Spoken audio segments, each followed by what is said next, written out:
Sneaker culture has been synonymous with basketball shoes for a very long time, but I think it might be time to pivot, and we're going to get into that this time on Fire Footwear.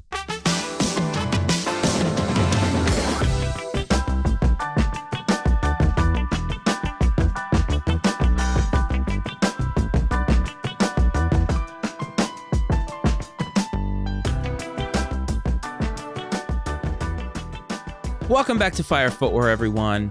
As always, I'm your host, Matt Frates. I hope that this finds you well, and I want to thank everybody for tuning in.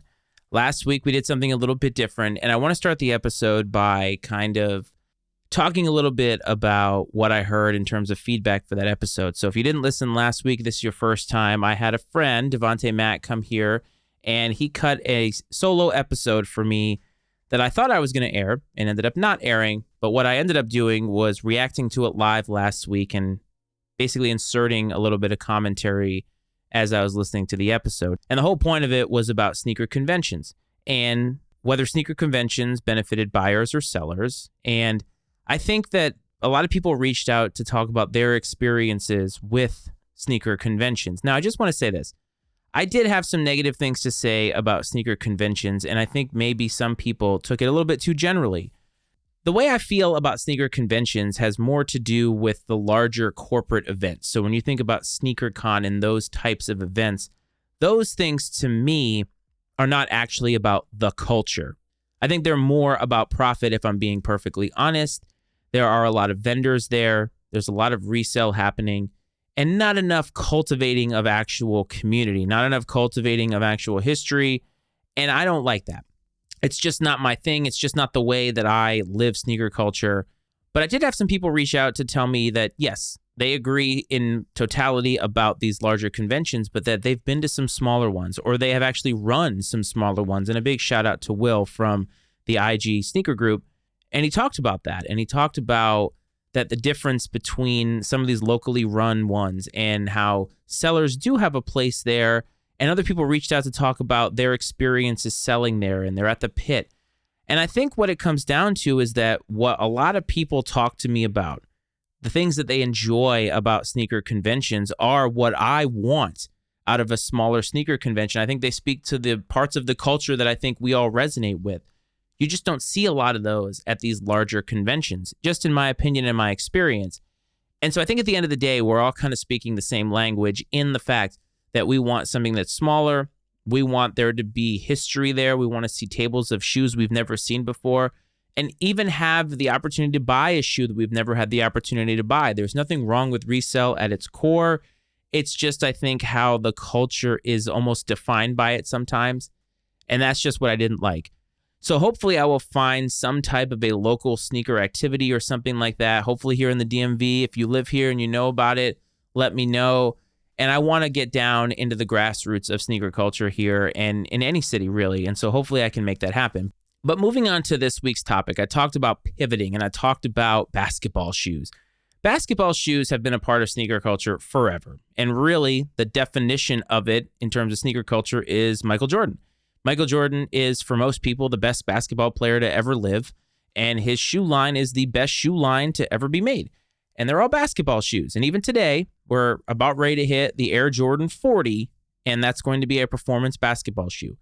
People still wear Air Jordans on the court. They wear them out on the streets. They still get a lot of play. But I wonder sometimes when the line is going to have to pivot. Now, there are obviously a ton of offshoots in terms of Nikes, and even Jordans to an extent, but that's where I want to get to, because I was at a football game recently. It was on Easter Sunday, and I was talking with somebody who was a sneaker enthusiast, and they were telling me that the next big thing is football. And that's where I think it's interesting to start. First things first, I look at the NBA, and I look at signature shoes from signature athletes, and I see yearly iterations of them. Every single year, much like an Air Jordan, we see a new Harden, we see a new Curry, we see a new Luka, whatever, doesn't matter. And recently, we have seen some of that slow down because we had the AE1. We finally just got announcement of an AE2 almost 2 years later. The Book 1, which I did a reel on TikTok about that, about whether it's been a flop, that has seen a lot of colorways, but we've only seen one iteration of it. And with other lines, we've seen, 3 or 4 Tatums now? and every single year we get a new iteration, getting a new Sabrina, the Sabrina 3. I've been wondering if maybe that's hurting the brand. I've been wondering if basketball doesn't need a signature shoe every single year, that we can make one-off models for these players, but do we need to sell a new version of it every single year? And is there a finite time when we should stop making a signature brand? This is no shade to James Harden, but do we really care about Hardens anymore? Is the Harden line something that's going to stand the test of time to the point that we can continue making Hardens down to the Air Harden 40 or whatever, right? Obviously, it's not an Air Harden, but you get my point. I don't think that's true. I think that certain transcendent athletes will be allowed to do that, but I don't know how many there are in basketball, to be fair. Is LeBron that guy? I mean, you can look at LeBron's in terms of the latest models and think a lot of them are forgettable. Are people wearing those on the streets? Probably not. Like, how many people that play in the NBA wear LeBron's now? Not many. And that's where I think the turning point has come to, is the fact that these signature sneakers are now made for the player, but I think they're more made for people like me, people like you, who hoop in them or wear them on the streets. They're not really made for the NBA anymore. Whereas you still see people wearing a lot of Air Jordans, even older ones. Back in the day, Kobe would wear them. Other guys would wear them. It was almost a badge of honor to wear an old Air Jordan model on the court, whether it be in the playoffs, whether it be in an all-star game. You don't see that anymore. Do you see players wearing Luka's? Hell no. At least not that I see. And so I think basketball has sort of oversaturated itself, and I don't know if the personalities in the NBA are enough to create a transcendent enough athlete to the point that they can continue selling basketball shoes ad nauseum year after year after year. So the question then becomes, what is the pivot? Where do they go? And I've heard a lot of podcasts talk about this, and this new friend that I made at the football game talked about professional football. One of the reasons that basketball players have an advantage over football players is because they don't have a helmet on their head while they're playing their sport. You can tune into an NBA game and recognize faces. For the NFL, for the longest time, we didn't really know a whole lot about the athletes underneath the helmet. But in today's social media age, that just doesn't happen anymore. There are a ton of marketable athletes that are playing NFL football right now. And yes, some of them have a signature shoe or some of them have a signature cleat, but I don't think enough of them do. And if you look at Jordan Brand now, they're starting to make Air Jordan cleats, and they're starting to make more of them. And not only that, they're starting to put iconic colorways on these cleats, and people that aren't football players are actually buying them. And that tells me there is a lot of vitality in the football space, not just in the cleat market, but everywhere else. Now, yes, certain athletes have had their moment to do so. Saquon Barkley was that guy, but I think it was the wrong time. And yes, he made an Air Trainer, which is a great shoe. Don't get me wrong, but I don't think it was the right time. I think there are other athletes, your Justin Jeffersons. I think guys like that, especially if they have a lot of personality, are going to sell a lot of shoes. And I think that Jordan Brand should stop looking to basketball players as signature athletes and start moving to other sports. And not just to endorse them, to allow them into the design space. I think another sport that may have a underrated value in terms of sneaker culture could actually be professional golf. Now, look, again, you see a lot of golf shoes Jordan Brand makes that are fire. Chicago Low Jordan 1 golf cleats are stupid fire if you're a golfer. Stupid fire. And there has to be enough of a market share that Jordan Brand feels confident to do that. So again, much like in football, it tells me that there is vitality within the golf space.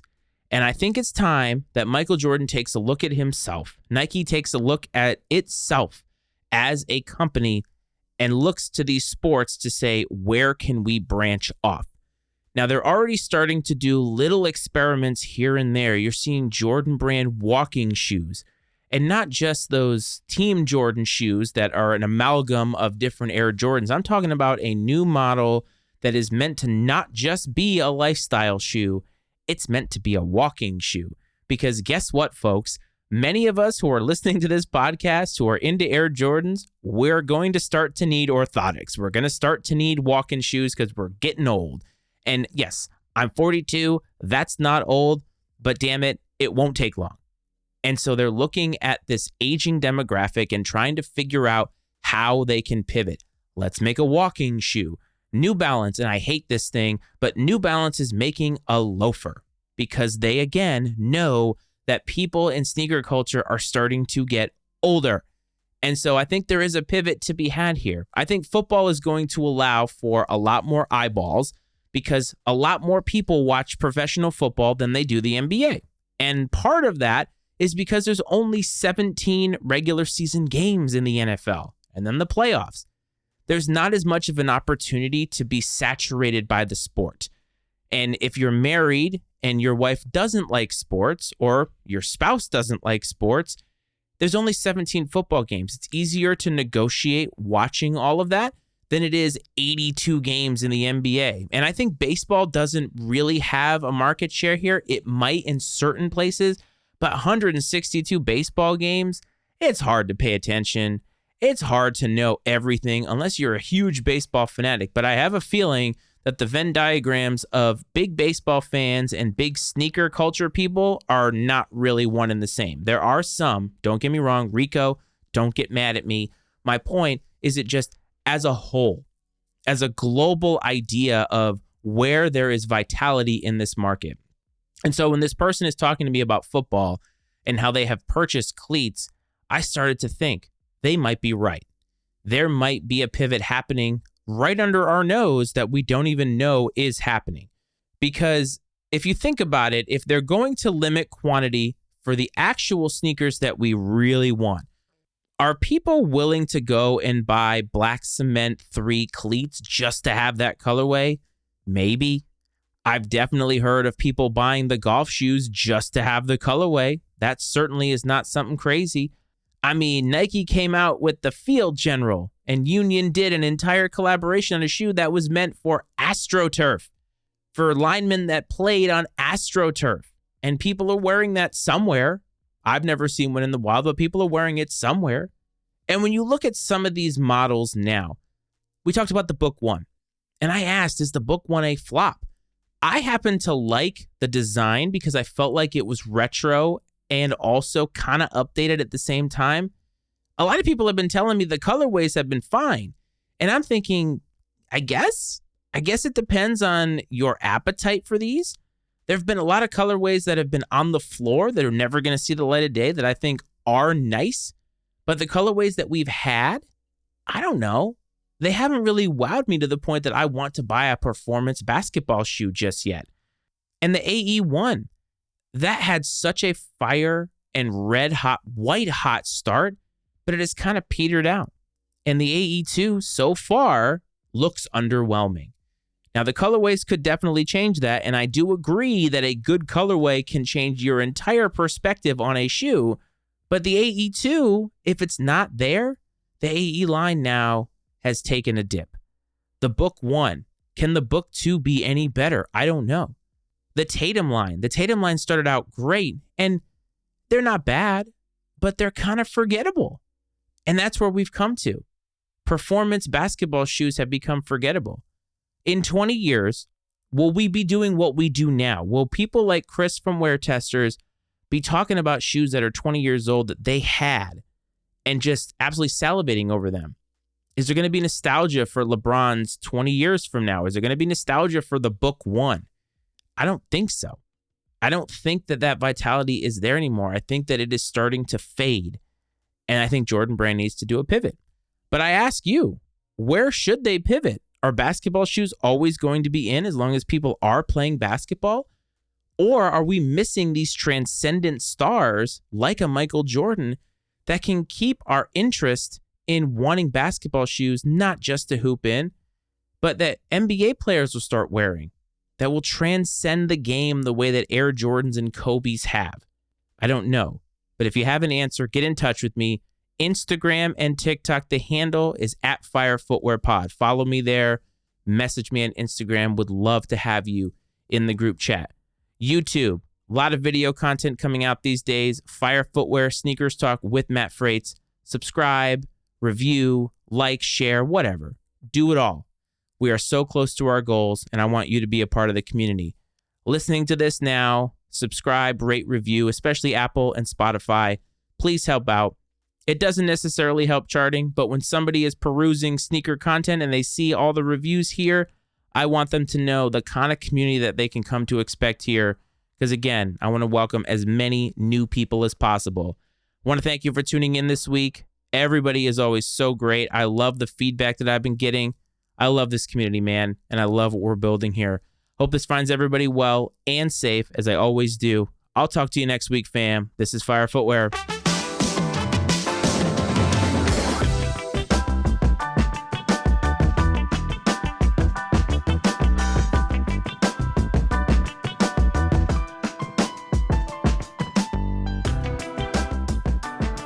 The opinions and viewpoints expressed on Fire Footwear are those of Matt Frates and his guests, and not necessarily those of the Matty Ice Media Network. Fire Footwear is exclusively owned by Matt Frates and is brought to you by the Matty Ice Media Network.